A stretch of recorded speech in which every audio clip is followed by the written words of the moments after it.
ఇప్పుడున్న జనరేషన్‌లో ప్రతి ఒక్కరు ఆడపిల్లనే పుట్టాలి అనుకుంటున్నారు కదా!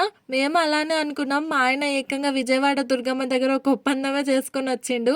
ఆడపిల్ల పుడితే ఖచ్చితంగా ముక్కు పుడక చేపిస్తా అన్నాడు. అనుకున్నట్టే ఆడపిల్ల పుట్టిందని బంగారు ముక్కు పుడక చేయించి అమ్మవారికి ఇచ్చేసిండు. ఆడపిల్ల పుట్టిందన్న సంతోషంలో మా ఆయన ఏకంగా హాస్పిటల్ అందరు స్టాఫ్ మొత్తానికి స్వీట్స్ కూడా పంచిండు. కానీ అస్సలు అనుకోలేదు ఇంత పరికి గంపది పుడతదని.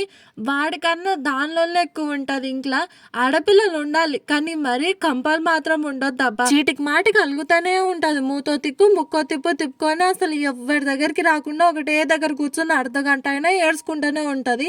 వాడు ఎంత ప్రేమ చూపించినా కూడా వాడిని తన్నుడే తన పని. పొద్దుంకులు ముడ్డి మూతి మొత్తం అమ్మ గడిగి చూసుకుంటే సాయంత్రం అయినంటేనే నాన్న వల్ల పోయి చేరుతుంది. అస్సలు అమ్మ దగ్గరికే రాకుండా గుట్టలు మిట్టలు ఎక్కుకుంటా కింద మీన పడుకుంటా. వాయబ్బో!